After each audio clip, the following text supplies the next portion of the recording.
ये घटना लगभग 2 साल पहले की है, जब एक छोटे से कस्बे के बाहरी इलाके में एक नया होटल खोला गया। होटल का नाम था स्वादिष्ट टिक्की बर्गर, जो अपने सस्ते और स्वादिष्ट बर्गर के लिए जल्द ही मशहूर हो गया। होटल का मालिक एक साधारण आदमी था, जिसका नाम अनिल था। वो खुद भी बर्गर बनाने में माहिर था, लेकिन होटल में काम करने वाली महिला की ओर सबका ध्यान था। उसका नाम था कंचन, जो कि बहुत अजीब थी।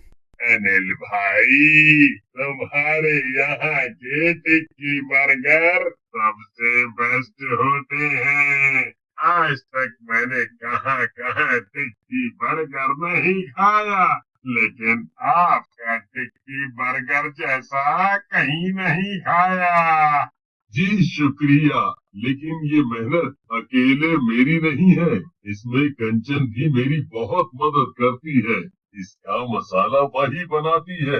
वो नहीं होती तो शायद मेरी दुकान इतनी चलती भी नहीं। इसीलिए मैं उसको अपना पार्टनर मानता हूँ। अच्छा अच्छा, कहाँ है आपकी पार्टनर? मैं उनको भी धन्यवाद बोलना चाहता हूँ। वो देखिए, वो बैठी है कंचन। ग्राहक उसकी तरफ जाकर पूछता है, आप ही कंचन है क्या? लेकिन वो कुछ नहीं बोलती। कंचन एक बार उसकी तरफ देखती है। सुनिए बहन जी, मैं आपसे ही बात कर रहा हूँ। बड़ी अजीब औरत है। मैं यहाँ बात कर रहा हूँ और इसको अपने मेकअप की पड़ी है। खैर, मेकअप के बाद भी इसका चेहरा फीका और उदास ही लग रहा है। कंचन ग्राहकों को गुस्से से देखती है, लेकिन इस बार भी वो कुछ नहीं बोलती है। कंचन कभी भी किसी से बात नहीं करती थी, और न ही उसके पास कोई दोस्त था। लोग कहते थे कि वो हमेशा अजनबी सी रहती थी, जैसे उसके भीतर कोई डर या राज छुपा हो। एक दिन वहां रोज आने वाला ग्राहक राजीव अनिल की दुकान पर आता है। तो टिक्की बर्गर पैक कर देना भैया, और एक हमेशा की तरह मेरे लिए यहीं होटल में ही दे दो। खाते खाते तभी राजीव अचानक लापता हो जाता है। ऐसा पिछले 2 साल में कभी नहीं हुआ था।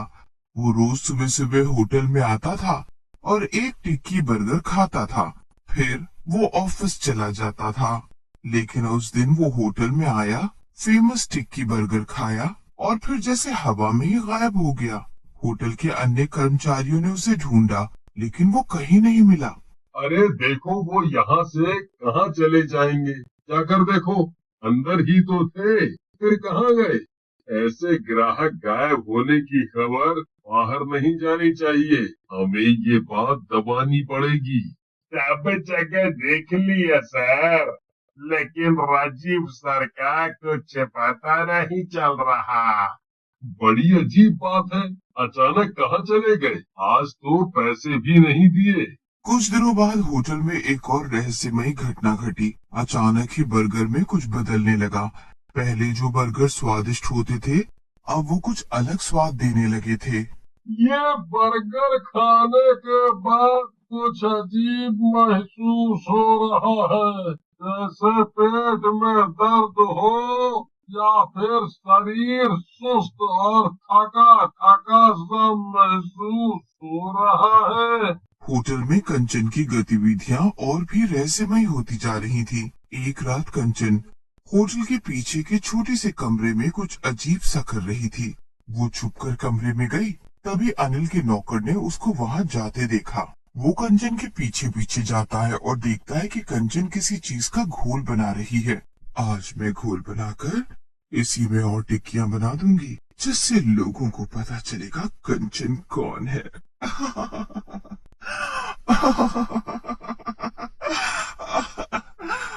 नौकर ये सब देखकर बहुत डर जाता है और भागकर ये बात अपने मालिक अनिल को बताता है। कंचन बाहर से बहुत अजीब हरकतें कर रही है। मुझे समझ नहीं आ रहा है कि आखिर वो बना क्या रही है। अनिल अपने नौकर की आवाज को नजरअंदाज कर देता है और अगली सुबह फिर से दुकान को वैसे ही चलाता है जैसे कि रोज चलाता था। आज तो आपका टिक्की बर्गर और भी बुरा लग रहा है।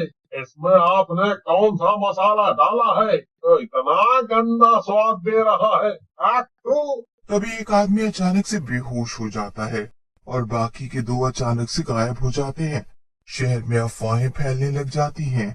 अनिल की टिक्की बर्गर जहरीले होते हैं, उसको मत खाना, क्योंकि उसको खाकर लोग बीमार पड़ जाते हैं या तो गायब भी हो जाते हैं। आज मैं ऐसा मसाला बनाऊंगी जिससे आपका बिजनेस फिर से चल। अनिल कंचन की बात पर यकीन कर लेता है और सो जाता है। तभी कंचन फिर से पीछे वाले कमरे में जाती है और अपने असली रूप में आ जाती है, जो कि एक चुड़ैल का रूप होता है। अभी तक तो सब बीमार और गायब हो रहे थे, लेकिन अब मैं कुछ ऐसा मसाला बनाऊंगी जिससे कोई जिंदा ही नहीं बच पाएगा। असल में इस बार अनिल ने कंचन पर विश्वास करने का ढोंग किया था, लेकिन वो अपने नौकर की बात मानकर ये सब नजारा खुद खिड़की से देखने का फैसला करता है। वो कंचन को रूप बदलते देख बहुत डर जाता है। ये क्या मुसीबत है। ये तो एक चुड़ैल है और मैं इसको अपना पार्टनर समझता रहा था। इसने जो बर्गर बनाए ना जाने किससे बनाए कि उससे लोग बीमार पड़ने लग गए। तभी उसकी नजर कंचन के बनाए मसाले पर पड़ती है। वो उन मसालों में खून जैसा कुछ डाल रही होती है। जब अनिल अपनी निगाहें राजीव की तरफ करता है तो वो देखता है कि जितने लोग गायब हुए हैं वो सब वहां लेटे हैं और बहुत कमजोर हो चुके हैं, क्योंकि कंचन उनके खून को खींचकर टिक्की बर्गर का घोल तैयार कर रही है। ये तो उन मासूम लोगों के खून से बर्गर बनाती थी, इसीलिए तो सब बीमार पड़ जाते थे। ऐसा टिक्की बर्गर कोई भी खाएगा तो उसकी हालत खराब होना तो तय है। लेकिन मालिक, अब हम क्या करें। कुछ तो करना ही पड़ेगा, वरना ये तो ऐसे ही लोगों को मारती रहेगी। अनिल बहुत गुस्से में था। वो आज तक अपने काम के प्रति बहुत वफादार रहा था और उसके सामने जो ये घटना हो रही थी जिससे उसका खून खौल उठा और उसने बिना सोचे समझे उस कमरे का दरवाजा खोलकर कंचन पर चिल्ला दिया, मैं कोई कंचन वंचन नहीं हूँ और ना ही तेरी नौकर हूँ। मुझे ऐसे ही टिक्की बर्गर बनाने में मजा आता है जिसमें लोगों का खून हो। पहले जब मैं मात्रा कम डालती थी तब तो तुम सब चटकारे ले लेकर खाते थे, लेकिन जैसे ही मैंने खून की मात्रा बढ़ाई सबकी तबीयत खराब होने लग गई। वो चुड़ैल एकदम से अनिल पर हमला करती है और अनिल नीचे गिर जाता है। उन दोनों में बहुत लड़ाई चलती है और अनिल को बहुत चोटें लग जाती हैं। तभी वहां अनिल का नौकर आ जाता है और चुड़ैल के ऊपर उसी का घोल फेंककर भटका देता है। ये जो तूने किया है ना, ये तेरे जीवन की आखिरी गलती होगी। आज मैं तुझे जिंदा नहीं छोड़ूंगी। चुड़ैल उन दोनों के पीछे भागती है और भागते भागते दोनों को पकड़कर हवा में उड़ा देती है। अनिल और उसके नौकर को समझ नहीं आता कि वो इस चुड़ैल के चंगुल से बचें तो कैसे बचें। जब तक वो अपने हाथ पैर मारने की कोशिश करते हैं, चुड़ैल उनको मार डालती है। अगले दिन सुबह गांव वालों को अनिल और नौकर गायब मिलते हैं, लेकिन दुकान अभी भी चल रही होती है।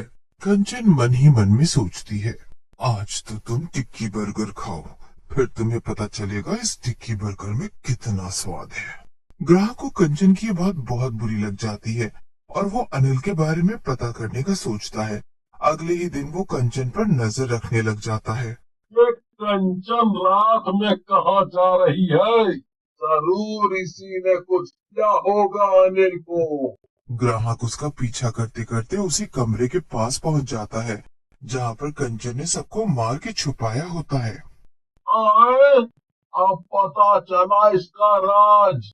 अभी जाकर गांव वालों को बुला कर लाता हूँ, फिर देखते हैं इसका क्या करना है।